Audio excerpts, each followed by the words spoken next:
ഇന്ന് നാം ഇവിടെ സംസാരിക്കാൻ പോകുന്നത് VHSC NSQF level 4 floriculturist open cultivation FOCയുടെ പ്രാക്ടിക്കലിൻ്റെ ആദ്യ പാഠഭാഗമായ ക്ലാസിഫിക്കേഷൻ ഓഫ് ഓർണമെന്റൽ പ്ലാന്റ്സ് അഥവാ അലങ്കാര ചെടികളുടെ വർഗീകരണം എന്ന വിഷയത്തെക്കുറിച്ചാണ്. നമുക്കെല്ലാവർക്കും പൂക്കളോട് ഒരു പ്രത്യേക ഇഷ്ടമുണ്ട് അല്ലേ? പൂ പോലെ ഒരിഷ്ടം.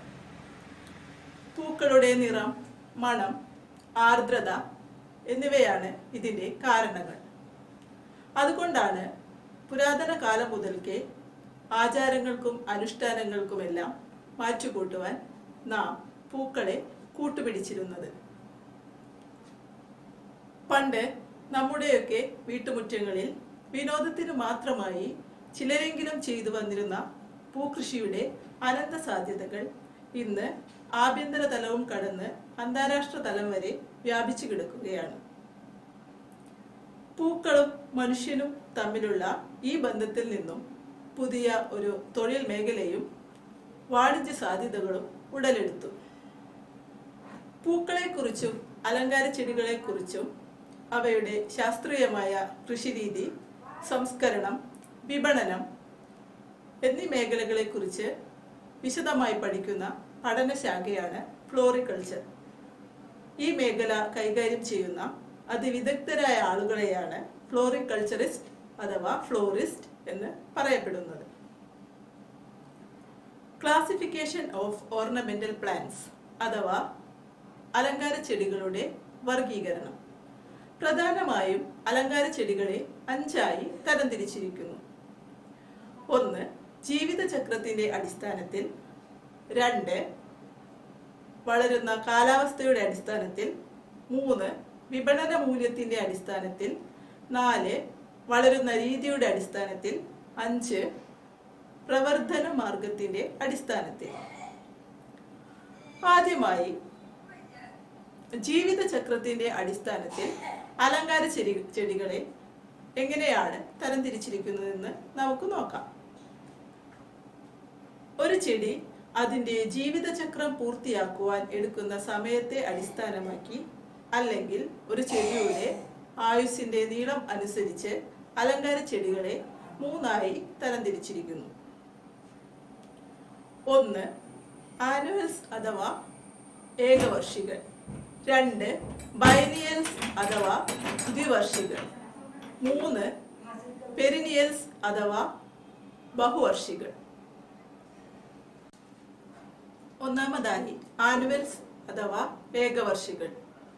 ഒരു ചെടി അതിൻ്റെ വിത്ത് മുളയ്ക്കുന്ന കാലം മുതൽ വിത്തുൽപാദനം വരെയുള്ള ജീവിത കാലഘട്ടം പൂർത്തിയാക്കുവാൻ ഒരു വർഷമോ ഒരു സീസണോ വേണ്ടിവരുന്ന ചെടികളെയാണ് ആനുവൽസ് അഥവാ ഏകവർഷികൾ എന്ന വിഭാഗത്തിൽ ഉൾപ്പെടുത്തിയിരിക്കുന്നത്.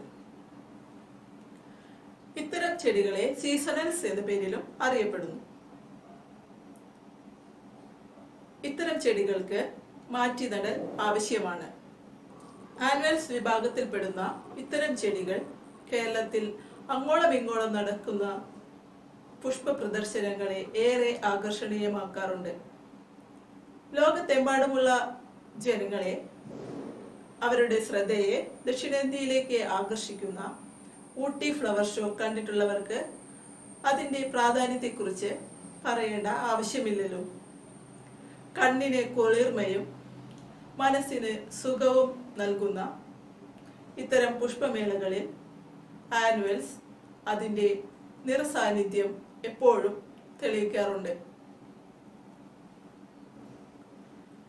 ഉദ്യാനങ്ങളിൽ പൂമെത്തകൾ ഉണ്ടാക്കുന്നതിന് ഇത്തരം ആനുവൽസ് അധികമായി ഉപയോഗിച്ചു വരുന്നു. കൂടാതെ പൂമാലകൾ കെട്ടുന്നതിനും ആരാധനാലയങ്ങൾ അലങ്കരിക്കുന്നതിനും ആചാരാനുഷ്ഠാനങ്ങളിലും ആനുവൽസ് അതിൻ്റെ പങ്ക് കൃത്യമായി നിർവഹിക്കുന്നു.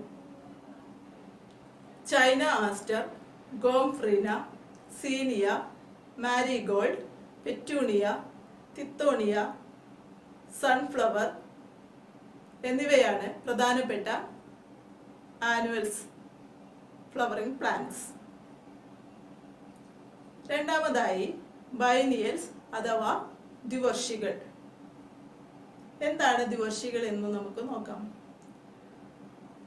ഒരു ചെടി വിത്തിൽ നിന്ന് വിത്തുൽപാദനം വരെയുള്ള കാലഘട്ടം പൂർത്തിയാക്കുവാൻ 2 വർഷമോ 2 സീസണോ വേണ്ടിവരുന്ന അലങ്കാര ചെടികളെയാണ് ബൈനിയൽസ് എന്ന പേരിൽ അറിയപ്പെടുന്നത്. ആദ്യത്തെ വർഷത്തിൽ ഇത്തരം ചെടികളുടെ കായിക വളർച്ച പൂർത്തിയാകുന്നു. രണ്ടാമത്തെ വർഷത്തിൽ ഇത്തരം ചെടികൾ പുഷ്പിക്കുകയും കായ്ക്കുകയും പിന്നീട് വിത്തുൽപാദനം നടത്തുകയും ചെയ്യപ്പെടുന്നു. മിത ശീതോഷ്ണ സസ്യങ്ങൾ ആയ ഇത്തരം ചെടികൾ ഏറെ ആകർഷണീയമായ ഘടകങ്ങളാണ്. ഉദ്യാനങ്ങളിൽ പൂമെത്തകൾ ഉണ്ടാക്കുന്നതിന് ഉപയോഗിക്കുന്ന സ്നാപ് ഡ്രാഗൺ, വിവിധ നിറവൈദ്യങ്ങളിൽ കാണപ്പെടുന്ന പാൻസി അഥവാ ബട്ടർഫ്ലൈ പ്ലാന്റ്, കോഴിപ്പൂവ് അഥവാ കോക്സ്കോം എന്നറിയപ്പെടുന്ന സെലോഷ്യ, ചെമ്പരത്തിയുടെ സസ്യകുടുംബാംഗമായ ഹോളിഹോക്ക് എന്നിവ ബൈനിയൽ പ്ലാന്റ്സിന് ഉദാഹരണങ്ങളാണ്. മൂന്നാമതായി പെരിനിയൽസ് അഥവാ ബഹുവർഷികൾ. ജീവിത കാലഘട്ടം പൂർത്തിയാക്കുവാൻ 2-ൽ കൂടുതൽ വർഷങ്ങൾ വേണ്ടിവരുന്ന ചെടികളെ പെരിനിയൽസ് അഥവാ ബഹുവർഷികൾ എന്ന പേരിൽ അറിയപ്പെടുന്നത്. പ്രധാനമായും ബഹുവർഷികൾ 2 തരത്തിലുണ്ട്. 1 വുഡി പെരിനിയൽസ്, 2 ഹെർബേഷ്യസ് പെരിനിയൽസ്. വണ്ണമുള്ള തണ്ടുകളോടും ശിഖരങ്ങളോടും കൂടിയ ചെടികളെയാണ് വുഡി പെരിനിയൽസ് എന്ന വിഭാഗത്തിൽ ഉൾപ്പെടുത്തിയിരിക്കുന്നത്. പാതയോര വഴിമരങ്ങളായ കാഷിയ അഥവാ കണിക്കൊന്ന, പെൽറ്റോഫോറം അഥവാ കോപ്പർ പോഡ് ട്രീ, ചെമ്പരത്തി, പെട്രിയ, ഉദ്യാനങ്ങളിലെ കവാടങ്ങളെ അലങ്കരിക്കുന്ന ആന്റിഗോണോൺ, അലമാൻറ്റ, ഗാർലിക് ക്രീപ്പർ എന്നിവയാണ് പ്രധാനപ്പെട്ട വുഡി പെരിനിയൽസ്. ഉദ്യാനങ്ങളിലെ ഏറെ ആകർഷണീയ ഘടകമായ ടോപ്പിയറി നിർമ്മാണത്തിന് ഇത്തരം വുഡി പെരിനിയൽസ് ഉപയോഗിക്കപ്പെടുന്നു. എന്താണ് ടോപ്പിയറി? ഒരു ഉദ്യാനത്തിൽ നാം ചെന്ന് കഴിഞ്ഞാൽ ആദ്യം നമുക്ക് കാണാൻ പറ്റും നല്ല ഭംഗിയിലെ ആനയുടെയും മുയലിൻ്റെയും ബാക്കി ആനിമൽസിൻ്റെയും എല്ലാം ആകൃതിയിൽ ചെടികളെ വെട്ടിയൊതുക്കി വളർത്തിയിരിക്കുന്നത്. അത്തരം രീതിയെയാണ് ടോപ്പിയറി എന്ന വിഭാഗത്തിൽ ഉൾപ്പെടുത്തിയിരിക്കുന്നത്.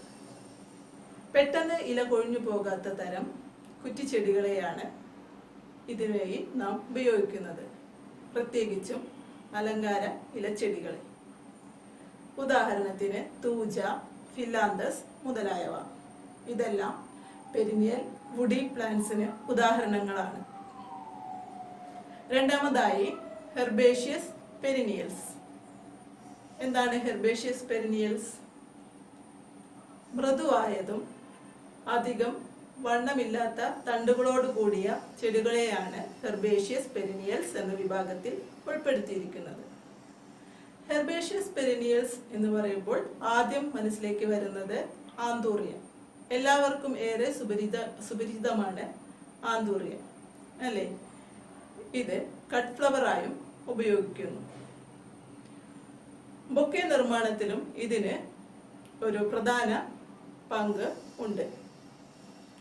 ഇത് വിളവെടുത്തു കഴിഞ്ഞാൽ ഏകദേശം 3 ആഴ്ചക്കാലം വരെയും കേടുകൂടാതെ ഇരിക്കും.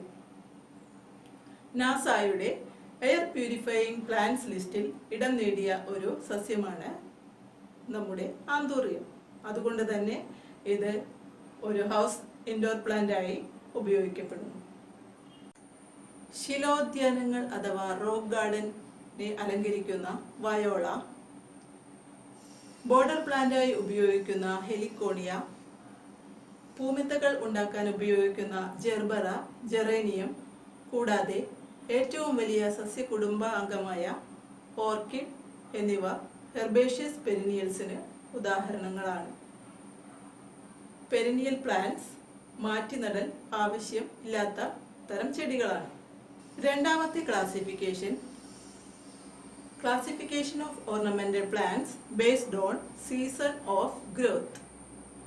വളരുന്ന കാലാവസ്ഥയുടെ അടിസ്ഥാനത്തിൽ അലങ്കാര ചെടികളെ മൂന്നായി തരംതിരിച്ചിരിക്കുന്നു. നമുക്ക് ലഭ്യമാകുന്ന കാലാവസ്ഥ അനുസരിച്ച് വിന്റർ സീസൺ അഥവാ ശൈത്യകാല വിളകൾ, സമ്മർ സീസൺ അഥവാ വേനൽക്കാല വിളകൾ, റെയിനി സീസൺ അഥവാ മഴക്കാല വിളകൾ. എന്താണ് വിന്റർ സീസൺ ആനുവൽസ്? ശൈത്യകാലത്തെ കുറഞ്ഞ ഊഷ്മാവിനെ അതിജീവിച്ച് വളരുകയും പുഷ്പിക്കുകയും ചെയ്യുന്ന ചെടികളെയാണ് വിന്റർ സീസൺ ആനുവൽസ് എന്ന വിഭാഗത്തിൽ ഉൾപ്പെടുത്തിയിരിക്കുന്നത്. സെപ്റ്റംബർ ഒക്ടോബറോടുകൂടി വിത്തുകൾ പാകുകയും ഒക്ടോബർ നവംബറോടുകൂടി തൈകൾ പറിച്ചു നടുകയും ചെയ്യുന്നു. ശിലോദ്യാനങ്ങളെ അലങ്കരിക്കാൻ ഉപയോഗിക്കുന്ന കാൻഡി ടഫ്റ്റ്, പൂമെത്തകൾ ഉണ്ടാക്കാൻ ഉപയോഗിക്കുന്ന സ്നാപ് ഡ്രാഗൺ, കൂടാതെ പാൻസി അഥവാ ബട്ടർഫ്ലൈ പ്ലാന്റ്, ഉദ്യാനങ്ങളിൽ സുഗന്ധം പരത്തുന്ന സ്വീറ്റ് സുൽത്താൻ, ലാർക്ക് സ്പർ, കൂടാതെ തൂക്കിയിടുന്ന ചട്ടികളിൽ വളർത്തുന്ന പെറ്റൂണിയ, വെർബന എന്നിവയാണ് ഇത്തരം ചെടികൾക്ക് ഉദാഹരണങ്ങൾ. സമ്മർ സീസൺ ആനുവൽസ് അഥവാ വേനൽക്കാല വിളകൾ. വേനൽക്കാലത്തെ കൂടിയ ഊഷ്മാവിനെ അതിജീവിച്ച് വളരുകയും പുഷ്പിക്കുകയും ചെയ്യുന്ന ചെടികളെയാണ് വേനൽക്കാല വിളകൾ എന്നറിയപ്പെടുന്നത്. ഫെബ്രുവരി അവസാനമോ മാർച്ച് ആദ്യവാരമോ വിത്തുകൾ പാകുകയും മാർച്ച് അവസാനമോ ഏപ്രിൽ ആദ്യവാരമോ തൈകൾ പറിച്ചു നടുകയും ചെയ്യുന്നു. ഉദ്യാനങ്ങളിലേക്ക് ശലഭങ്ങളെ ആകർഷിക്കുന്ന കോസ്മോസ്, വാണിജ്യ പ്രാധാന്യമുള്ള ഗോംപ്രീന, മാരിഗോൾഡ്, സൺഫ്ലവർ, മെക്സിക്കൻ സൺഫ്ലവർ അഥവാ തിത്തോണിയ, കൂടാതെ സീനിയ എന്നിവയാണ് ഇതിലെ പ്രധാനപ്പെട്ട അംഗങ്ങൾ. ഉദ്യാനങ്ങളിൽ ഏറെ മനോഹാരികളായി കാണപ്പെടുന്ന പോർട്ടുലേക്ക അഥവാ ടെന്നോ പ്ലാന്റ്, കോച്ചിയ എന്നിവ ഇതിലെ മറ്റ് പ്രധാനപ്പെട്ട അംഗങ്ങളാണ്. അടുത്തതായി മഴക്കാല വിളകൾ അഥവാ റെയിനി സീസൺ പ്ലാന്റ്സ്. മഴക്കാലത്തെ ആർദ്രതയിലും നല്ല മഴയിലും വളരുന്ന ചെടികളെയാണ് മഴക്കാല പുഷ്പവിളകളായി അറിയപ്പെടുന്നത്. ഏറെ നിറവൈവിധ്യങ്ങളിൽ കാണപ്പെടുന്ന ബാൾസം, സെലോഷ്യ അഥവാ കോക്സ്കോം എന്നിവയാണ് ഈ വിഭാഗത്തിൽപ്പെടുന്ന പ്രധാനപ്പെട്ട ചെടികൾ. കൂടാതെ നേർത്ത പൂങ്കുലകളോട് കൂടി കാണപ്പെടുന്ന അലങ്കാര ഇനത്തിൽപ്പെട്ട അമരാന്തസ് എന്നിവയും ഇതിൽ ഉൾപ്പെട്ടിരിക്കുന്നു. അടുത്തതായി classification of ornamental plants based on market value. വിപണന മൂല്യത്തിന്റെ അടിസ്ഥാനത്തിൽ അലങ്കാര ചെടികളെ മൂന്നായി തരംതിരിച്ചിരിക്കുന്നു. 1 loose flower, 2 cut flower, 3 flower yielding value added products. ഒന്നാമത്തെ വിഭാഗത്തിൽപ്പെടുന്ന ലൂസ് ഫ്ലവർ എന്താണെന്ന് നോക്കാം. തണ്ടുകളില്ലാതെ പൂക്കൾ മാത്രമായി വിളവെടുക്കുന്ന പുഷ്പവിളകളെയാണ് ലൂസ് ഫ്ലവർ എന്ന വിഭാഗത്തിൽ ഉൾപ്പെടുത്തിയിരിക്കുന്നത്. പൂമാലകൾ കെട്ടുന്നതിനും ആരാധനാലയങ്ങൾ അലങ്കരിക്കുന്നതിനുമാണ് ഇത്തരം ചെടികൾ കൂടുതലായി ഉപയോഗിക്കപ്പെടുന്നത്. തമിഴ്നാട് പോലെയുള്ള സംസ്ഥാനങ്ങൾ ലൂസ് ഫ്ലവർ ഏറ്റവും അധികമായി ഉൽപ്പാദിപ്പിക്കപ്പെടുന്നു. പൂമാലകൾ കെട്ടാൻ ഉപയോഗിക്കുന്ന ജാസ്മിൻ, ക്രോസാൻഡ്ര, മാരിഗോൾഡ്, ലോട്ടസ്, എറാന്തിമം എന്നിവയാണ് ഇതിലെ പ്രധാനപ്പെട്ട അംഗങ്ങൾ. നാം പഴമയുടെ ചെടിയായി പിന്തള്ളിയിരിക്കുന്ന ഹിബിസ്കസ് അഥവാ ചെമ്പരത്തി ഇന്ന് തമിഴ്നാട് പോലുള്ള സംസ്ഥാനങ്ങൾ വാണിജ്യാടിസ്ഥാനത്തിൽ കൃഷി ചെയ്തു വരുന്നു. ഇതിന് ഏറെ ഔഷധ ഗുണവും ഉണ്ട്. ഡ്രൈഡ് ഹിബിസ്കസ് ഫ്ലവേഴ്സ് ആണ് തമിഴ്നാട് കൂടുതൽ മൂല്യം കൊടുത്ത് ഉൽപ്പാദിപ്പിക്കുന്നത്. ഇതിൽ നിന്നും കിട്ടുന്ന ആന്തോസയാനിൻ പിഗ്മെന്റ് കളറിങ്ങിന് വേണ്ടിയിട്ട് ഉപയോഗിക്കുന്നു. കൂടാതെ പണ്ട് കാലം മുതൽക്കേ ചെമ്പരത്തി നമ്മുടെയൊക്കെ വീട്ടുമുറ്റങ്ങളിൽ എന്നും ഉണ്ടായിരുന്ന ഒരു സസ്യമാണ്. ബയോഫെൻസിങ് അഥവാ ജൈവവേലിക്ക് വേണ്ടിയായിരുന്നു ഇത്തരം ചെടികൾ കൂടുതൽ ഉപയോഗിച്ചിരുന്നത്. ഇന്ന് കോൺക്രീറ്റ് ഫെൻസിങ്ങിന്റെ വരവോടെ ചെമ്പരത്തി നമ്മുടെയൊക്കെ വീടുകളിൽ നിന്നും അപ്രത്യക്ഷമായിരിക്കുന്നു. രണ്ടാമതായി കട്ട് ഫ്ലവർ എന്താണെന്ന് നോക്കാം. പൂക്കളുടെ തണ്ടോടുകൂടി വിളവെടുക്കുന്ന ചെടികളെയാണ് നാം കട്ട് ഫ്ലവർ വിഭാഗത്തിൽ ഉൾപ്പെടുത്തിയിരിക്കുന്നത്. ഇത് പ്രധാനമായും ബൊക്കേകൾ ഉണ്ടാക്കുന്നതിനും ഉദ്യാനങ്ങളിൽ പൂമെത്തകൾ ഉണ്ടാക്കുന്നതിനുമാണ് ഉപയോഗിക്കപ്പെടുന്നത്. കട്ട് ഫ്ലവേഴ്സ് ഏറ്റവും പ്രധാനപ്പെട്ടത് റോസ്, ഗ്ലാഡിയോളസ്, ജെർബറ, കൂടാതെ heliconia, bird of paradise, carnations എന്നിവയാണ്. ബൊക്കേകളിൽ ഫില്ലേഴ്സ് ആയി ഉപയോഗിക്കുന്ന ജിപ്സോഫില, ഗോൾഡൻ റോഡ് എന്നിവയും കട്ട് ഫ്ലവേഴ്സിന് ഉദാഹരണങ്ങളാണ്. അടുത്തതായി flower yielding value added products, പൂക്കളിൽ നിന്നും ഉൽപ്പാദിപ്പിക്കപ്പെടുന്ന മൂല്യവർദ്ധിത ഉൽപ്പന്നങ്ങൾ. പിഗ്മെന്റ്സ്, എസെൻഷ്യൽ ഓയിൽസ് മുതലായവ ഉൽപ്പാദിപ്പിക്കുന്നതിനാവശ്യമായ അസംസ്കൃത വസ്തുക്കളും കൂടാതെ ഭക്ഷ്യയോഗ്യമായ ഗുൽഗൺ എന്നിവ ഉൽപ്പാദിപ്പിക്കുന്നതിനും ഇത്തരം വിഭാഗത്തിൽപ്പെട്ട ചെടികൾ ഉപയോഗിക്കുന്നു. എസെൻഷ്യൽ ഓയിൽസ് ഉണ്ടാക്കുന്ന മാരിഗോൾഡ്, ജാസ്മിൻ, പെർഫ്യൂംസ് ഉണ്ടാക്കാൻ ഉപയോഗിക്കുന്ന റോസ്, പോട്ട്പൂരി, റോസ് വാട്ടർ, ഗുൽഗൺ എന്നിവ റോസിന്റെ മറ്റ് മൂല്യവർദ്ധിത ഉൽപ്പന്നങ്ങളാണ്. ഇത്തരം ചെടികളെ കൂടാതെ കുങ്കുമപ്പൂമരം അഥവാ കുരങ്ങുമഞ്ഞൾ എന്നറിയപ്പെടുന്ന ബിക്സ ഓറല്ലാന എന്ന ചെടിയുടെ കുരുവിന്റെ തൊണ്ടിൽ നിന്നും ഉൽപ്പാദിപ്പിക്കുന്ന ഡൈ പരുത്തി തുണികൾക്ക് ചായ മുക്കുവാൻ പണ്ട് മുതൽക്കേ നമ്മുടെയൊക്കെ നാടുകളിൽ ഉപയോഗിച്ചു പോന്നിരുന്നു. അടുത്തതായി classification of ornamental plants based on type of plant. ചെടി വളരുന്ന രീതിക്കനുസരിച്ച് അലങ്കാര ചെടികളെ 4 ആയി തരംതിരിച്ചിരിക്കുന്നു. 1 herbs, 2 shrubs, 3 creepers and climbers, 4 trees. ആദ്യമായി ഹെർബ്സ് എന്താണെന്ന് നോക്കാം.